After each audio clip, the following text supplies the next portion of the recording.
Today on the Misbehaving YouTube channel, we're going to be making this awesome, rich, dark chocolate, salted caramel Oreo pie. Let's get to it. Here we go with the ingredients for this awesome dark chocolate salted caramel Oreo pie. We're going to use a package of the double stuffed Oreo cookies. You can use the regular ones if you want, but the extra icing in the middle does make it a lot moister. We're going to use 1 stick of butter that'll be mixed with this for the crust. Then for the caramel sauce, which is the next layer, we're going to use a stick of butter and 2/3 cup of brown sugar. And then for the ganache topping, it will be 1 cup and 1/4 of the heavy cream with 12 ounces of dark chocolate morsels. This is a 10-ounce package, so we'll need a little bit from the other one. And once it's all done, we will sprinkle it with the sea salt on top. So let's get the mixing. Okay, so we got our package of double stuffed Oreo cookies in here, and we are just going to simply crush them. Nice and crushed.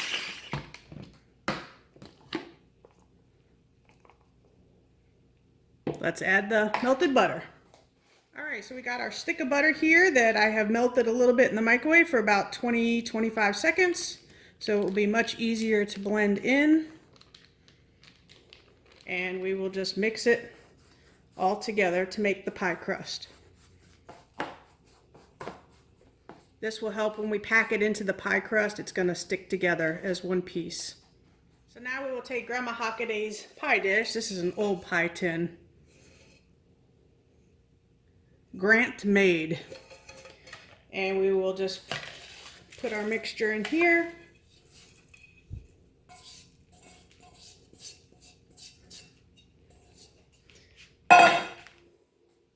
And press it around the edges to make a little, like a pie crust, so that we can put the next step in it. That's the caramel filling.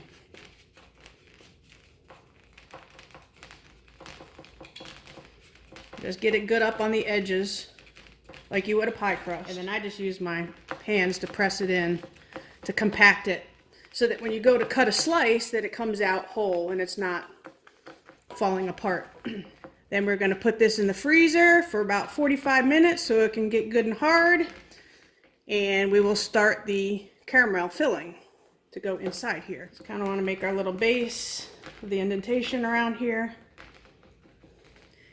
And it's ready for the freezer. Okay, so we got our stick of butter and we got our 2/3 cups of brown sugar in here, and we're going to mix it together when it gets good and melted. Once it starts to, we got it over medium heat.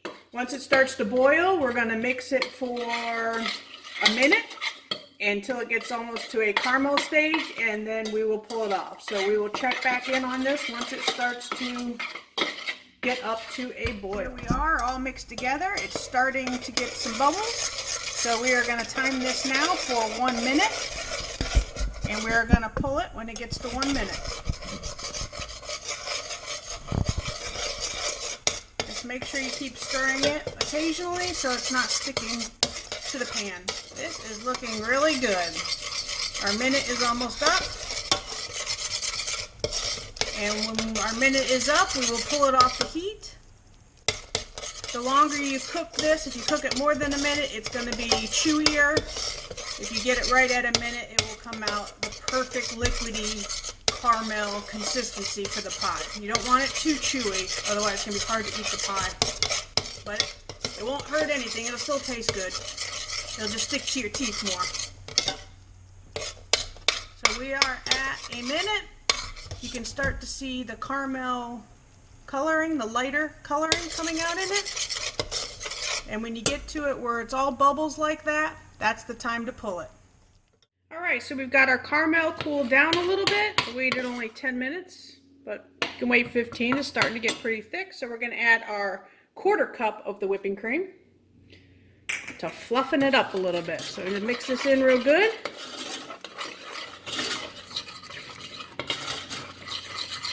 And it makes an awesome caramel filling. Butter and sugar. Doesn't get any better than that. And let's grab our pie crust from the freezer so we can add this yumminess into it. All right, we got our pie crust from the freezer, and it is hard as a rock. And we are just going to simply pour the caramel sauce over the pie crust. We are going to stick this back into the freezer for another 30 to 45 minutes so this caramel can cool off. And then we'll start with making the chocolate ganache for the top.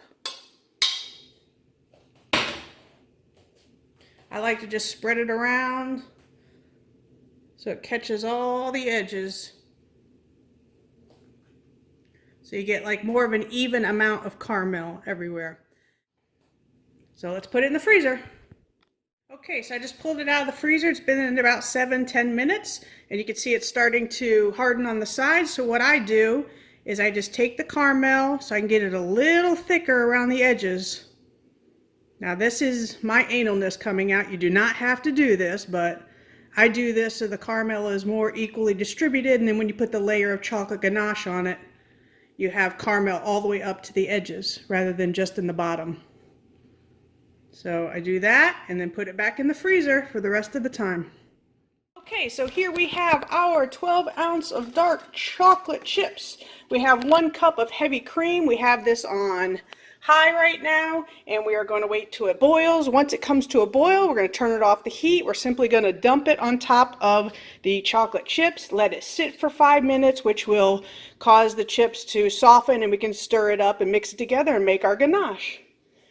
And look who's here for a surprise visit for chicken. Beaumeester.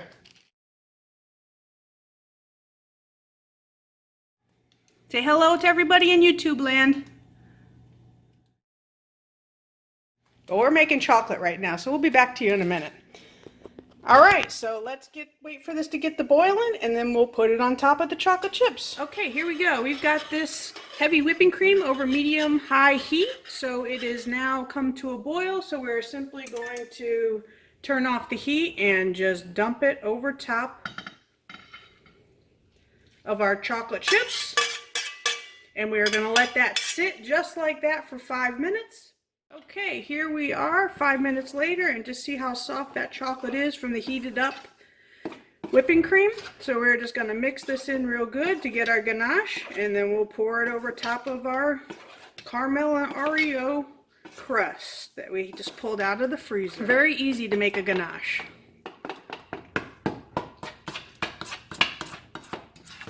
And very easy to make. And here we are, ready to pour it onto the rest of it.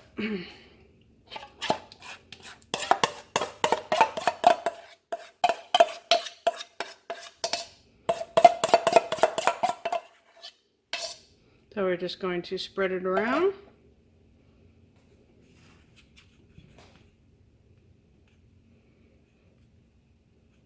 And if you can get it up to the edges, because it's going to be very thick in the middle, get it all the way over to the edges. And then we are going to refrigerate this until the ganache hardens, and then you can serve it. And in between servings, just keep it refrigerated. And the last step, once we add that, is to put on the sea salt. Depending on how much you like, you can put a little, you can put a lot, but we just basically take this and sprinkle it on the top. And this really adds the flavor to the chocolate and the caramel. Really brings out the flavor. So that's good for now for us. You can put more if you want. And here we are, the final product of the dark chocolate salted caramel Oreo cookie pie. Look at that deliciousness. That is good. Enjoy, y'all.